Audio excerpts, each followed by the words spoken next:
明けましておめでとうございます。えーっと、とはいえまだ今2025年の年末なんですけれども、これ1月の多分、1月中にあげると思うんで、明けましておめでとうございます。中年中は大変お世話になりました。加藤トラベル動画見ていただきまして本当にありがとうございました。おかげさまでですね、チャンネル登録者数が昨年の末の時点で34万、3000人になりまして、結構多くの方にチャンネル登録していただいたり、動画を見ていただくことができました。本当にありがとうございました。なんかこれもらってからそんなに月日が経ってないような気もするんですけれども、結構なんかいろんな方に見ていただいたりですね、なんか意外と日本の方だけじゃなくて海外の方にも見ていただいたりして、本当ありがたい限りです。本当にどうもありがとうございました。でも2025年ちょっと動画投稿頻度がそんなに上がるわけでもなくてですね、もっといっぱい動画投稿したり旅行したかったんですけれども、なんか私生活で結婚したり仕事の方では、名ばかり管理職だったのが本当の管理職になったりしてですね、なんかちょこちょこ時間が取れなくてあんまり動画上げられなかったんですけど、2026年はですね、もっともっと動画撮っていろんなとこ行って動画撮ってまた上げていきたいと思いますんで、どうぞよろしくお願いします。この加藤トラベルのチャンネルはもともと旅行の動画を投稿したくて開設したものなんで加藤トラベルって名前なんですけど、僕は趣味で合気道の道場をやったり、あと空手もやってるもんで、合気道の動画も空手の動画もあって旅行動画もあるっていう、ちょっとなんかよく分かんない状況になってたですけれども、昨年末の時点でですね、その武道系の加藤道場っていうサブチャンネル作りましたんで、もし武道に興味持っていただける方はそちらのサブチャンネルもぜひ登録お願いいたします。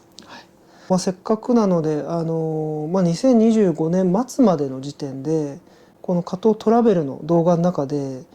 よく見られてた動画トップ5をですね、ちょっとご紹介したいなと思いまして、ちょっとこの動画、回しております。動画結構もうすでに何百本も上げているんですけれども、一番ですね見られてる動画は対面鉄道をですね題材にした動画です。これがですね37万回再生されてます。戦場にかける橋、第二次世界大戦中にタイとミャンマーを結んだ鉄道、対面鉄道っていうやつなんですけれども、これがすごく人気ですね。対面鉄道って日本軍が、第二次世界大戦中にイギリスの当時植民地だった、ミャンマーですね、そっちの方に攻めていく計画を立てるに際して、鉄道を作っていくんですよね。その対面鉄道っていうのがあるんですけれども、今はもう一部なくなっちゃいましたけど、そこにいろんなドラマがあって、いいことも悪いことも正直あるんですけども、戦争なんで。で、それを題材にした映画がですね、1950年代にありまして、戦場にかける橋っていう映画なんですけど、それが世界的に大ヒットになりました。なんか世界の映画100選とかそういうのがあったとしたら選ばれるような、本当世界的名作なんですけど、それのですね、舞台となった場所が、クエガワ鉄橋っていうのがあるんですけど、タイのバンコクから、北西の方にどんどんミャンマーの国境の方、近くの方まで行くんですけど、そこにまだそのクエガワ鉄橋っていうのがあるんですね。で、そこにバンコクから6時間かけて鉄道でトコトコトコトコ行ったのを撮った動画が一番見られてます。これは確かに楽しかったです。もしよろしかったらぜひ見てください。次はですね、次はアメリカ一周した時の、これ一番最初の動画ですね。一番最初の動画が2番目に見られています。D1、会社辞めるし40日間アメリカ一周大陸横断鉄道アムトラックの旅東京ロサンゼルス。これ24万回再生されてますね。そう、これ一番最初の動画で2022年の4月ですね。一番最初に新卒で入った会社辞めてアメリカ一周したのを、GoPro で撮ったっていうのがこのチャンネルの始まりなんですけど、それの一番最初の動画です。今見るとなんかすごい慣れてないしなんかすごいぎこちないんですけれども、これが2番目人気ですね。実はこれ撮り始めた時僕 YouTube やるつもりではなかったんですよね。自分の旅の記録として単純に動画撮っておこうと思って動画撮っといただけなんですよ。でも家に帰って見直したら YouTube したら面白いなと思ったんでまあ投稿しました。多分2024年2022年の7月とかですかね。すごい懐かしいですね。それが2番目です。アメリカ一周したのはですね、本当は僕世界一周したかったんですよ。4、50日かけて世界一周するつもりだったんですけれども、その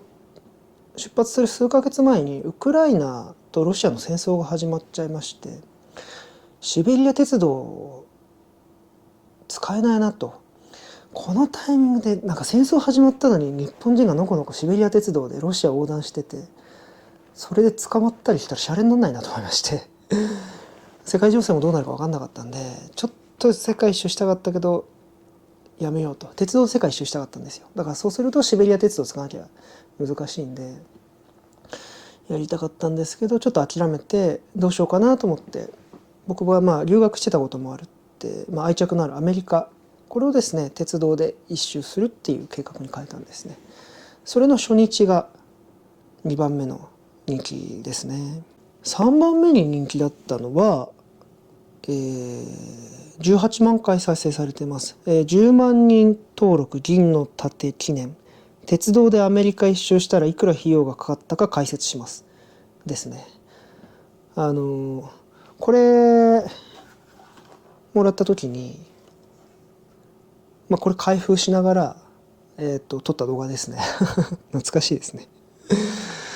アメリカ一周して帰ってきた後に友達とかにすごく聞かれたのがみんな何日かかったも聞いてくるんですけど、一番聞いてくるのはですね、いくらかかったなんですよね。みんなそんなにお金のこと気になるのって思ったんですけど、そういくらかかったかって聞いてくる人多くて、あとはどこが一番良かったかとかそういう話もされますけども、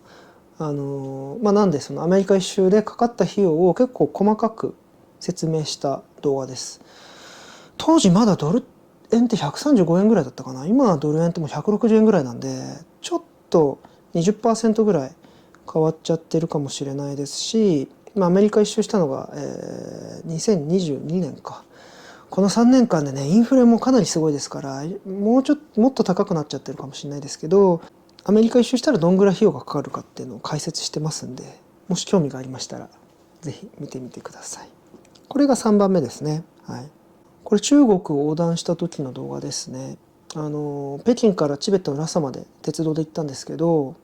それの Day8、Day8、青海省西寧駅からチベット製造鉄道に乗りラサへ、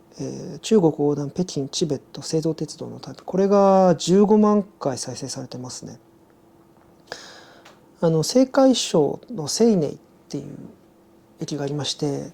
当時すごい寒かった覚えありますね。なんかマイナス20度近かったんですよね。すごくヤバ寒のところからチベットに向かう製造鉄道っていうのが走ってまして、距離にしてだいたい2000キロ弱、20時間かけて乗る寝台列車なんですけど、それにどうしても乗りたくて北京から西寧省までまず行って、でそこから製造鉄道でラサまでチベット高原を通っていくんですよ。これはすっごく良かったですね。人生で一度やってみたかった旅だったんでめちゃくちゃ良かったです。すごい楽しかった。チベット一生に一度行ってみたかったんですよね。だから行けてよかったなと思います。すっごい人生でも本当に思い出に残るいい旅でした。でもですね、高山病になっちゃってすごく辛くて、そのチベット製造鉄道ってその西寧っていう町から、チベットのラサまで行くんですけど、そこに行くまでですね、すっごい標高が高い山々の間を抜けていくんですよ。もともと西寧って場所自体がもう2250メートルぐらいあるんですよ。だから結構もう高いところにあるんですけど、そこからラサの4200メートルまで行くんですね。でもラサに4200なんですけど、鉄道で行くとそこの、前にタングラっていう駅があって、それ世界で一番標高の高い駅なんですよね。5068メートルって僕メモしてますけど、5000メートルやっぱ超えるとやっぱすごいきつかったですね。なんか鳴らしながら行ったりするわけでもないし、僕なんかエベレスト登山みたいな、なんかそういうなんか登山家でもないんで5000メートルの高さって初めて行ったんですけども、息してるだけで頭ガンガンするし、目がチカチカするし、もう吐き気もすごいし、歩けない、なんか歩こうとするも力が抜けて大変みたいな、地獄のような環境でしたね。すごかったな。まあでもそういうタングラっていう世界で一番標高の高い駅を通ってそのラサまで行きました。その動画がですね、まあ3番目の人気ですね。多分ですけども、製造鉄道ってすごい人気のある、特に旅行好き、鉄道好き、バックパッカーの間ではすごい人気のある場所なんですけど、あんまり実際は乗らないですよね。みんなチベット行ったことある人の話聞いたらみんな飛行機で行っちゃうから、あんま鉄道乗る人の話聞かないですけど、まあ、だからだと思うんですよね。あんまり YouTube で撮影してる動画とかもあんま上がってないんで、多分製造鉄道とかで検索して多分ここに引っかかって動画見に来たんだろうなと思います。これがですね4番目ですかね。4番目に人気の、動画です。15万回再生されてます。で5番目はこれベトナム縦断した時の動画ですね。ベトナムは統一鉄道っていう結構歴史的にずっと使われている鉄道があって、ハノイからホーチミンをつないでるんですけど、その鉄道に乗って、2週間かけてベトナムを縦断した動画の最終日ですね。僕は、ホーチミンからハノイまで行ったんですよ。ベトナムって南北に長いんで、大体国土の大半をそれで、満喫できるっていうすごい面白い旅でした。ベトナム僕好きなんですよね。食事が美味しいと思うし、気候も好きなんですよね。人柄もいいですしね、あそこは。でそれがナンバー5なんですけど、5番目13万回再生されています。Day14、日本に帰ったので外資系でレイオフされて旅に出た経緯を話します。14日間ベトナム統一鉄道の旅ですね。そう僕はアメリカ一周して、そして帰ってきて日本で、11年勤めた新卒から入った大企業を辞めてですね、外資系の会社に転職したんですよ。外資系の会社に転職して、半年経ったぐらいで、当時世界的にもレイオフがすごくて、僕もレイオフにあってですねいやもう大変だったですね。結構順風満風にその日本の大企業で終身雇用の中で働いてて、結構守られてる身分だったけれども、MBA とか取って、そうするとなんか外資系からいいお話とか聞いちゃうからチャレンジしてみたいとか思って転職して、半年経ったらクビですよ。結構やばくてですね本当に辛くて、これもうどうしようかなと思ってたんですよね。結局9ヶ月間会社にいたんですけど、しかも最終的にベトナムにいる間にですね、次の会社も決まってよかったんですけど、レイオフになることに決まって、少しその作業の負荷が減ったから、前から行きたかったベトナムに行って2週間かけて縦断したんです、ベトナムを。でその外資系の会社をレイオフされた経緯を語っている動画が5番目ですねもうすごい辛かった思い出を語ってます。レイオフに興味のある方、そんな人いないかな、ぜひ見てください。その後ですね、6番7番8番とかいろいろありますけど、チベットのやつとかが多いですね。